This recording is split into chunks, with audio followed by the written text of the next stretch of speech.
Ya, Bapak Ibu yang kasih Tuhan, yang terkasih dalam Tuhan, sukacita yang melimpah buat kita semua pada pagi hari ini. Ketika Tuhan masih izinkan kita untuk bisa bersama-sama duduk diam mendengarkan kebenaran firman Tuhan.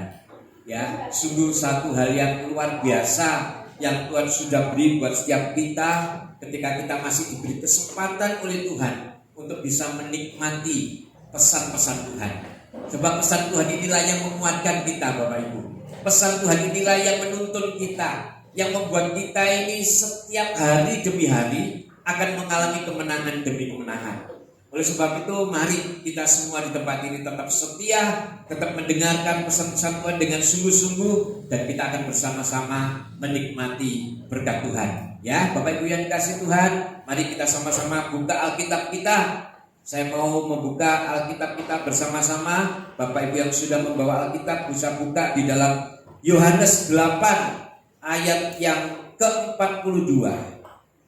Ya, saya akan membaca firman Tuhan ini. Bapak Ibu yang bawa Alkitab, kita akan buka dan perhatikan bersama-sama firman Tuhan yang ada di dalam Yohanes 8 ayat yang ke-42. Demikian firman Tuhan. Kata Yesus kepada mereka, "Jikalau Allah adalah Bapamu, kamu akan mengasihi aku, sebab aku keluar dan datang dari Allah, dan aku datang bukan atas kehendakku sendiri, melainkan Dialah yang mengutus aku." Haleluya. Di dalam Yohanes 8:42 ini mengatakan, ya, ayat yang ke-42, "Jikalau Allah adalah Bapamu, kamu akan mengasihi aku." Aku di sini huruf besar, berarti Tuhan Yesus. Ya, Bapak Ibu yang dikasihi Tuhan, satu pengakuan dari Tuhan kita bahwa sesungguhnya Dia atau Tuhan Yesus dan Bapa itu adalah satu. Ini yang pertama dari ayat ini yang akan kita ambil dulu. Saya mau selidiki dulu, kita akan sama-sama mendengar dan supaya kita bisa mengerti, ya Bapak Ibu. Dan Tuhan Yesus mengatakan, ketika kita mengakui Yesus sebagai Tuhan, ya, ada tanda yang ditetapkan oleh Tuhan. Jika kita sungguh-sungguh dengan mulut kita atau dengan hati kita mengaku Yesus sebagai Tuhan, tandanya itu adalah kita mengasihi Tuhan. Ini tandanya, saudara. Ya, di dalam ayat ini kan dikatakan, ya, kalau kamu mengakui Allah adalah Bapamu, kamu akan mengasihi aku. Jadi dengan tegas firman ini mengatakan, kalau kita mengasihi Tuhan Yesus, kalau kita mengasihi Bapa daripada Tuhan Yesus mengatakan, kasihilah Tuhan Yesus. Ya, kalau kita mengasihi Tuhan, kalau kita mengatakan aku mengasihi Tuhan, aku mengaku Tuhan adalah Bapa kita, maka Tuhan katakan buktinya adalah kita harus mengasihi Tuhan. Saat ini seringkali kita ini menjadi orang-orang percaya, menjadi pribadi-pribadi yang mungkin menjadi pribadi yang jadi lupa akan kasih kita yang mula-mula kepada Tuhan. Banyak di antara kita mungkin saat ini yang karena keadaan pandemi, ya, mungkin karena keadaan hidup juga karena pandemi juga mungkin membuat kita ini seolah-olah mengesampingkan kasih kita kepada Tuhan. Seringkali saya katakan dan saya sering singgung, orang yang mengasihi Tuhan, ya, itu pasti juga ada tanda-tandanya. Dia pasti punya tanda-tanda dan tanda-tanda itu pasti kelihatan. Sesama kita aja kita sudah bisa melihat kalau orang itu mengasihi Tuhan atau tidak. Apalagi saya sebagai gembala, saudara juga. Saya akan sangat mengerti karena saya tahu orang ini mengasihi dengan sungguh-sungguh atau cuma sekedar kasih yang cuma sekedar biasa-biasa saja.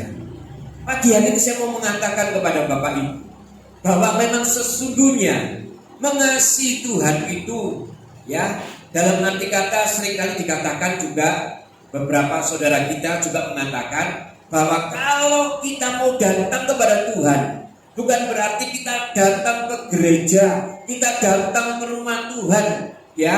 Itu bukan berarti kita ini adalah orang-orang yang mungkin dikatakan mengasihi Tuhan. Karena kadang-kadang jaminan orang datang ke gereja belum tentu dia mengasihi Tuhan.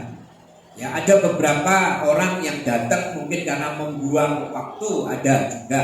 Atau mungkin ada sesuatu yang mungkin daripada aku sebagai orang Kristen kok gak datang ke gereja ya, gak enak. Nah gitu saudara. Tetapi saya mau katakan juga ada beberapa paham yang mungkin keliru yang saya mau luruskan di atas mimbar ini. Yang orang mengatakan kalau datang ke gereja pasti diberkati, kalau gak ke gereja kamu gak akan diberkati. Ini juga sesuatu yang harus saya luruskan kepada Bapak Ibu sekalian. Ke gereja bukan mencari berkat.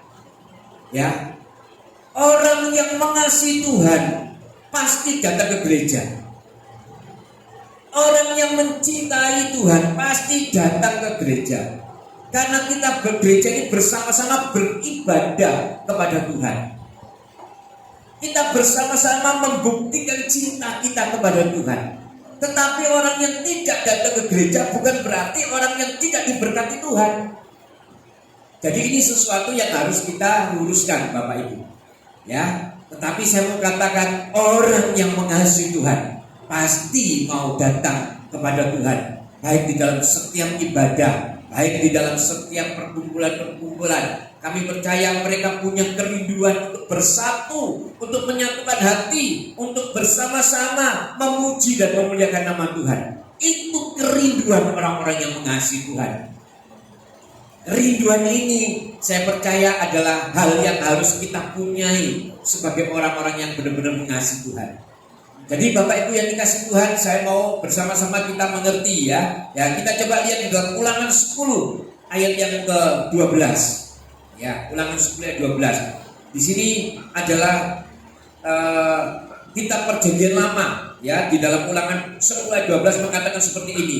Maka sekarang hai orang Israel, apakah yang dimintakan daripadamu oleh Tuhan Allahmu selain dari takut akan Tuhan Allahmu, hidup menurut segala jalan yang ditunjukkannya, mengasihi Dia, beribadah kepada Tuhan Allahmu dengan segenap hatimu dan dengan segenap jiwamu. Ini sikap kita ketika kita mengasihi Tuhan.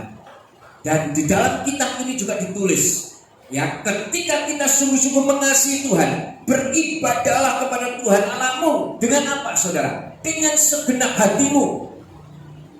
Beribadah kepada Tuhan Allahmu dengan segenap akal budimu. Ini semuanya ditulis di Alkitab buat setiap kita. Jadi ini tuntunan buat kita sesungguhnya. Kalau kita mengasihi Tuhan, otomatis Tuhan juga mengasihi saudara. Tetapi sebelum saudara mengasihi Dia, sesungguhnya Dia, Tuhan kita sudah mengasihi saudara. Ini yang harus kita ambil saudara.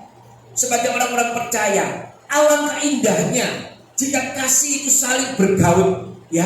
Bukan cuma Allah yang mengasihi kita, tapi kita sungguh-sungguh juga mengasihi Allah. Maka ketika dua hal ini terjadi, akan terjadi satu hubungan yang indah bersama dengan Tuhan. Ini yang diinginkan oleh Tuhan kita, saudara. Sebagai orang-orang percaya, saya mau kita semua belajar untuk sungguh-sungguh bisa menyatakan kasih kita kepada Tuhan melalui apa, saudara? Melalui ibadah kita kepada Tuhan dengan segenap hati kita, dengan segenap jiwa kita. Kita mau beribadah kepada Tuhan, ya. Terus kita lihat sekarang, saudara. Kita mau maju di dalam Yohanes 8 ayat yang ke-43. Yohanes 8 ayat 43. Ini mengatakan seperti ini, saudara. Apakah sebabnya kamu tidak mengerti bahasaku? Sebab kamu tidak dapat menangkap firmanku. Nah, ini perkataan Tuhan Yesus sendiri yang kita teruskan lagi tadi ya, dalam Yohanes 8 tadi ayat ke-43 dan 42 dan 43 ini. Nah, saudara, di dalam ayat 43 ini banyak yang tidak mengerti sesungguhnya tentang arti kata bahasa Tuhan. Ini diucapkan oleh Tuhan sendiri, ya. Kristen sudah lama sudah mengaku Yesus sebagai Tuhan berpuluh-puluh tahun. Tetapi firman ini mungkin saudara juga mengatakan apa yang dimaksud dengan bahasa Tuhan. Tidak mengerti akan arti bahasa Tuhan.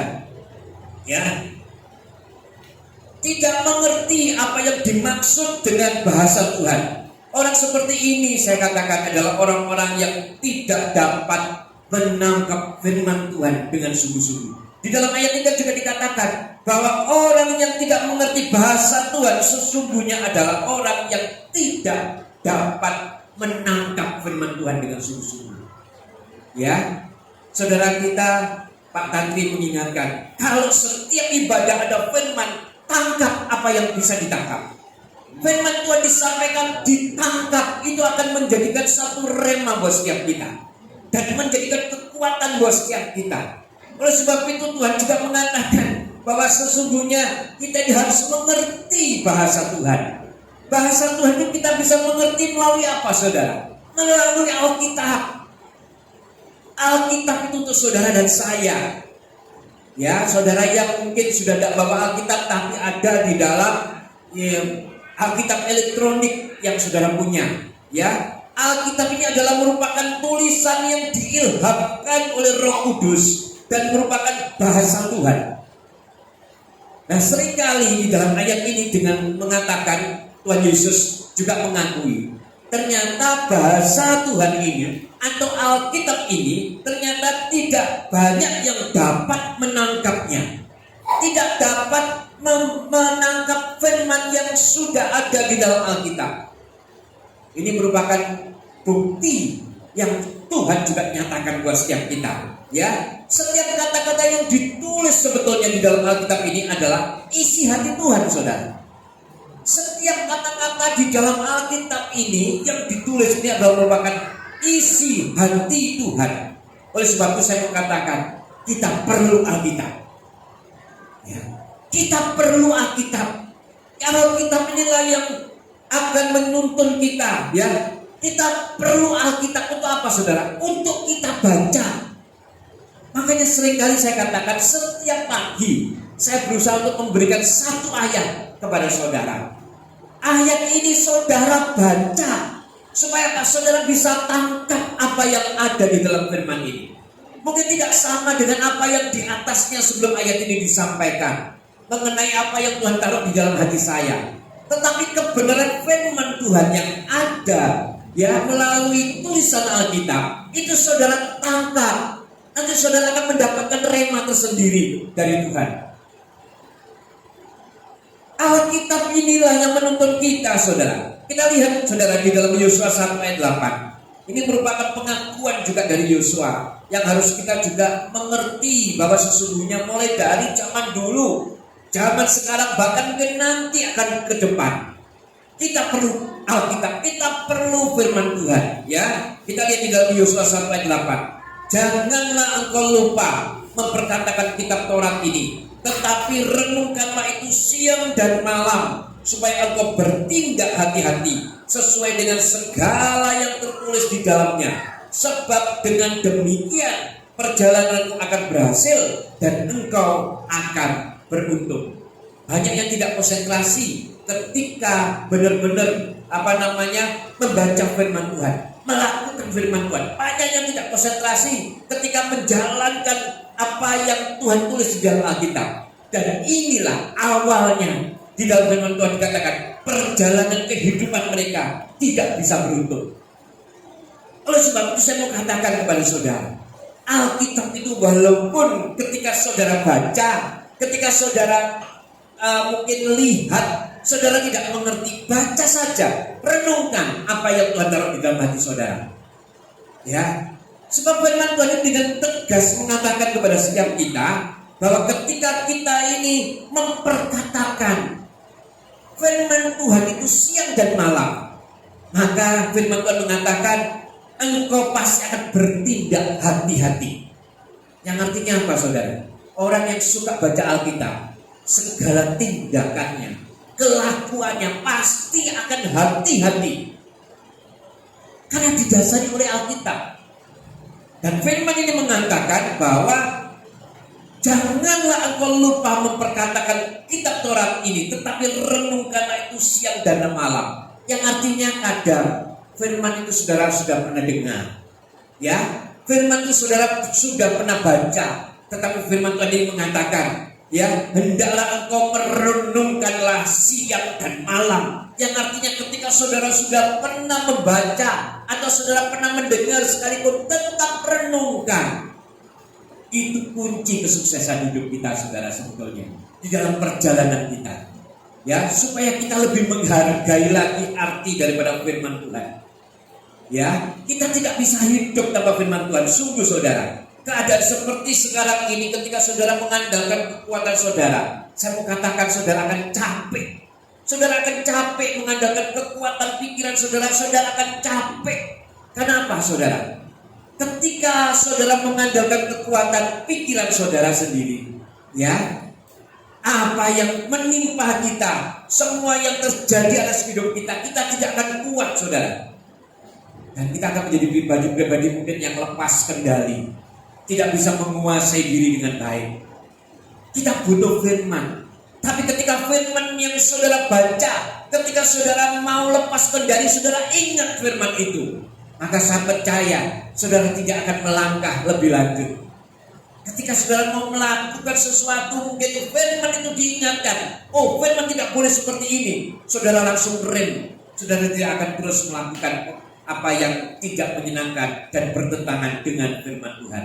Inilah saudara yang harus saudara lakukan, ya. Jadi saya mau katakan kepada saudara bahwa Alkitab ini memang benda mati, tetapi sangat penting bagi kita untuk membacanya. Alkitab ini memang benda yang saudara katakan mungkin ada di mana-mana, ya, yang mungkin tidak harus kita, harus kita benar-benar taruh di tempat yang paling atas atau kita taruh di tempat yang paling baik. Enggak, saudara. Alkitab ini adalah memang benda mati, ya, cuma berupa buku, tapi kita harus membacanya. Ketika kita membacanya, disitulah apa yang dikatakan sesuatu yang mungkin ketika kita membaca hal yang mati, yaitu kata-kata yang tertulis, maka kata-kata itu akan hidup di dalam kehidupan saudara. Nah, inilah yang dinamakan sebagai firman yang hidup, firman yang menghidupi setiap kita, yaitu ketika saudara baca dan saudara renungkan dan saudara hidupi di dalam kehidupan saudara. Praktek itu namanya firman yang hidup. Maka ketika hal itu terjadi, saya percaya saudara akan menjadi orang-orang yang hidup di dalam kehati-hatian bersama dengan Tuhan. Orang yang seperti ini saya percaya adalah orang yang beruntung, karena orang yang bertindak hati-hati sesuai dengan segala yang tertulis di dalamnya, ya, saya percaya perjalanan kehidupannya pasti akan berhasil. Nah, saudara, saya mau kita semua di tempat ini sungguh-sungguh, ya, menjadi orang-orang yang hidupnya bergantung dalam Tuhan. Nah, saya mau masuk lagi, saudara, lebih dalam. Kita lihat di dalam Yohanes 8 ayat 44, ya. Kita lanjut, saudara, ya. Nah, ini yang saya mau bawakan pada pagi hari ini, supaya kita semua ini bisa mengerti tentang keinginan, tentang apa yang Tuhan mau, ya. Di dalam ayat 44, iblislah yang menjadi bapamu, dan kamu ingin melakukan keinginan-keinginan bapamu. Ia adalah pembunuh manusia sejak semula dan tidak hidup dalam kebenaran, sebab di dalam iblis tidak ada kebenaran. Apabila iblis berkata dusta, ia berkata atas kehendaknya sendiri, sebab iblis adalah pendusta dan bapa segala dusta. Saya terkejut ketika membaca ayat ini, saudara. Mulai ayat ke-42, 43, terus 44. Di sini ternyata firman Tuhan mengatakan iblis menjadi bapamu jika kamu melakukan keinginan bapamu. Saya melihat dan saya merenungkan, kenapa ya ketika ayat ke-42, ya, ketika saya baca ini cukup mengejutkan saya sebetulnya, saya, saudara, terus terang. Makanya ketika saya ditanya tema khotbah, saya katakan tentang dusta. Ini yang menjadi penekanan dari Tuhan ketika saya baca firman ini. Nah, coba saudara perhatikan kembali. Ketika ayat 42 merupakan pernyataan Tuhan buat setiap kita.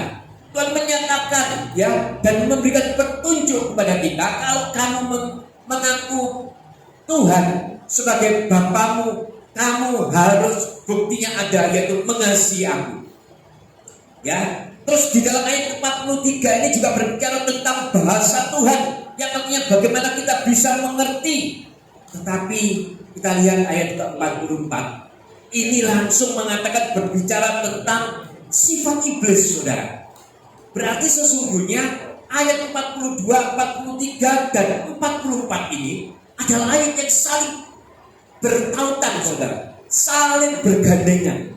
Dan ternyata di dalam ayat 44 ini berbicara tentang sifat iblis, ya, dan menjadi perhatian khusus bagi Tuhan. Nah, bahkan dikatakan, kalau engkau berdusta, bapakmu lah, iblislah yang menjadi bapak. Ini merupakan perhatian daripada Tuhan, yaitu tentang dusta, saudara. Tentang dusta. Nah, saudara, hati-hati ya sekarang, saudara, dengan yang namanya dusta atau bohong. Ya, bohong ini memang saya katakan adalah tindakan yang tidak menyenangkan hati Bapak. Berbohong itu kelihatannya sepele. Ya, berbohong itu kelihatannya hal, apalagi kalau bohongnya itu masuk akal, seolah-olah masuk akal. Ya, cuma sekedar ngomong, bahkan kalau berbohong itu, ya kan? Kalau sudah ditanyai orang berbohong kan cuma ngomong, ya, tapi ngomongannya tidak benar. Nah itu saudara, ini sekedar ngomong, tetapi ini merupakan sesuatu yang tidak menyenangkan hati Tuhan. Dan urutannya, kalau kita lihat, menduduki urutan yang penting juga yang harus kita benar-benar ketahui. Ketika Tuhan juga menyatakan dirinya melalui ayat yang ke-42 tadi, bahwa dia sesungguhnya adalah Bapa kita. Tetapi ke ayat ke-43 mengatakan bahwa kamu harus memahami bahasaku, yaitu melalui kebenaran firman Tuhan yang ada di Alkitab. Tapi ayat ke-44 khusus ini menjadikan warning atau menjadikan perhatian buat setiap kita.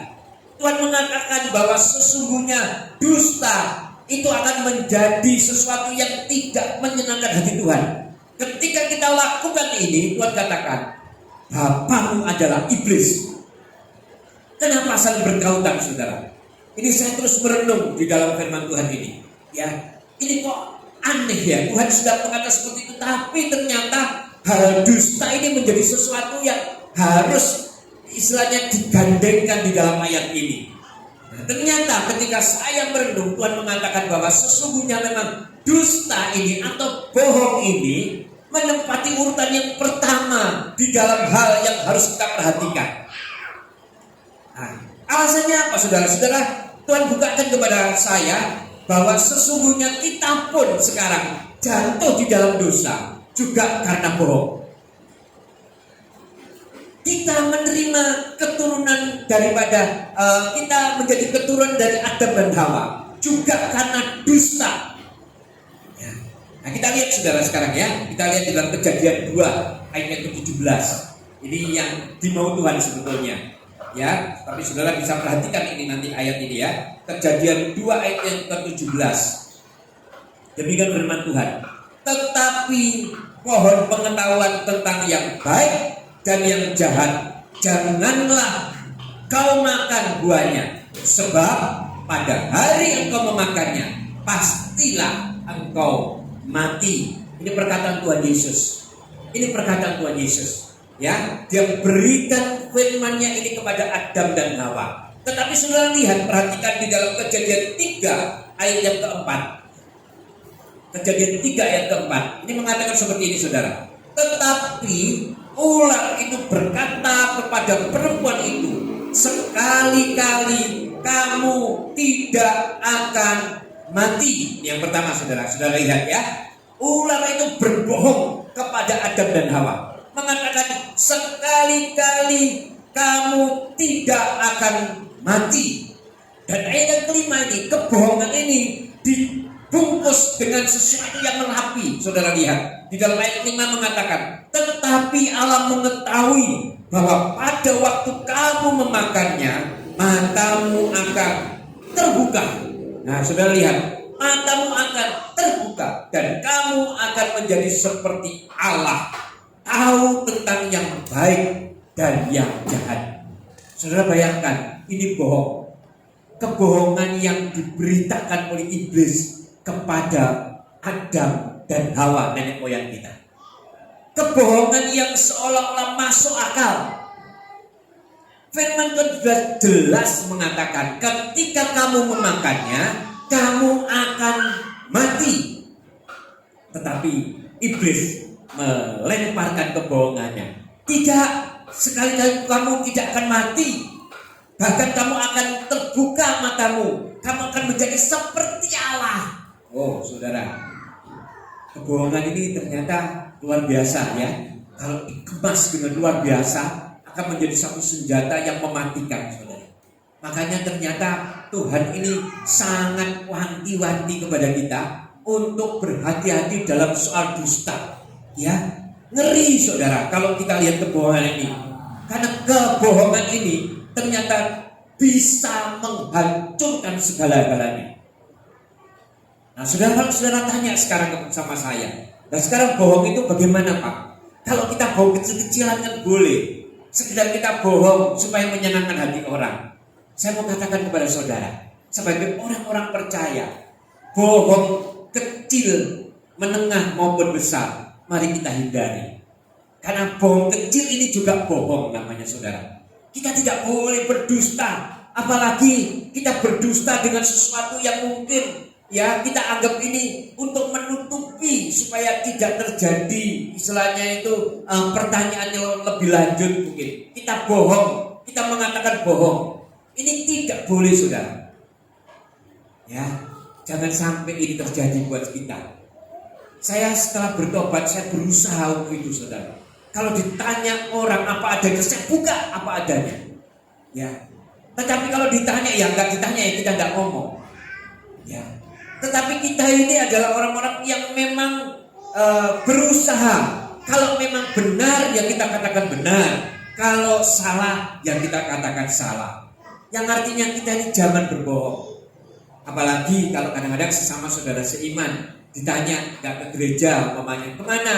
Wah, sepeda motorku gembos, bocor. Padahal sepeda motornya tidak bocor. Atau mungkin ke gereja mana? Oh ke Surabaya atau ke Madiun, padahal di rumah. Gak apa-apa, mending kita ngomong, aduh Pak, saya mau lagi tidak ada semangat ya ke gereja. Nah biar kita doakan sama-sama supaya punya api itu kembali. Tetapi kalau kita bohong, menikmati kebohongan ini akan sangat-sangat parah dalam hidup kita. Akan menjadi apa saudara? Akan menjadi satu bumerang buat kita.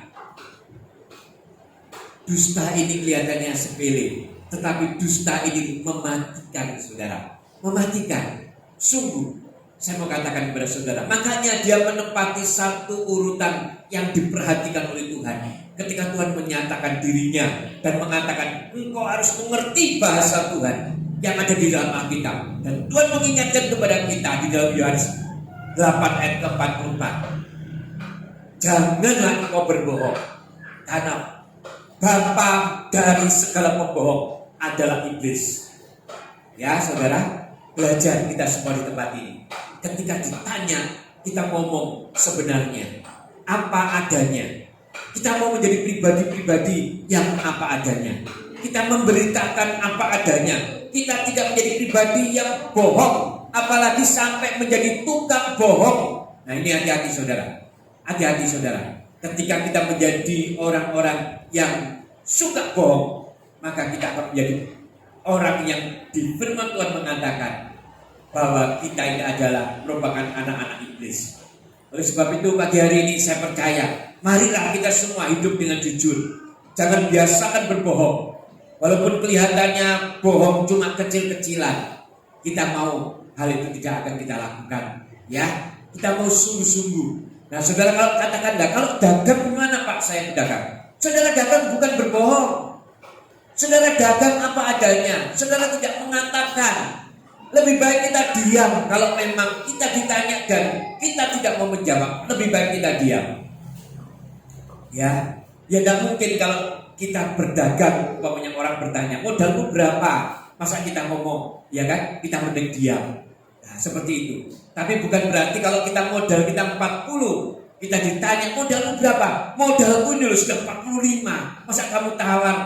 Ya, masa kamu tawar 42? Nah, gitu saudara. Ini yang tidak boleh. Jadi kita harus mengerti. Mending kita diam.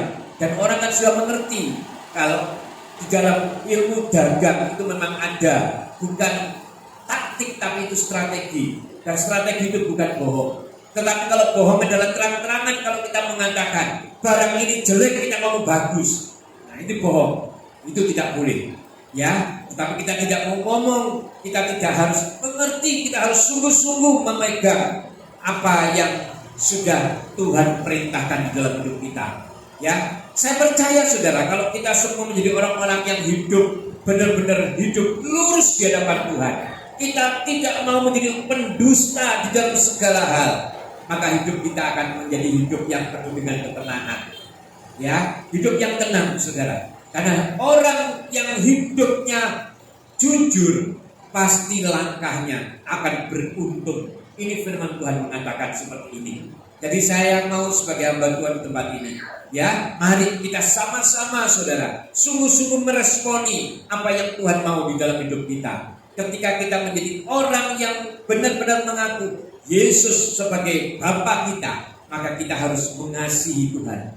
Ya, buktinya kita mengasihi Tuhan. Dan ketika kita mengasihi Tuhan, maka kita mengerti bahasanya Tuhan lewat Alkitab. Inilah yang kita baca dan menjadi makanan kita. Dan ketika kita membaca dan mengerti bahasa Tuhan, kita mau hidup sebagai orang-orang yang jujur, orang-orang yang hidup tidak belak-belok, tidak bengkak-bengkok. Kalau dahulu saudara punya kehidupan mungkin yang berbelok-belok, ketika saudara mengaku Yesus sebagai Tuhan dan Juru Selamat, Tuhan sudah ampuni saudara. Tetapi sekarang ketika saudara sudah diampuni, jangan belak-belok lagi. Sekarang saudara diampuni, jangan menjadi orang yang suka berdusta lagi. Nah, ini yang Tuhan mau. Ketika kita mau menjadi orang-orang yang hidup jujur, benar-benar jujur di hadapan Tuhan, saya percaya firman Tuhan tadi, saudara akan mengalami keberuntungan. Ini adalah merupakan firman Tuhan, bukan kata-kata saya. Jadi ini yang harus kita tahu saudara sebagai orang percaya. Saya mau kita semua benar-benar melihat dan memahami sungguh-sungguh apa yang difirmankan pada pagi hari ini. Ketika saudara tangkap firman ini, saya percaya saudara akan menjadi pribadi yang berbeda dan diberkati oleh Tuhan. Ya, ini firman Tuhan yang tidak panjang, karena saya percaya firman ini biarlah menjadi kekuatan buat setiap kita ketika kita benar-benar mempraktekannya di dalam kehidupan kita. Puji Tuhan, saya tidak memperpanjang firman Tuhan, saya undang pemain musik untuk maju ke depan.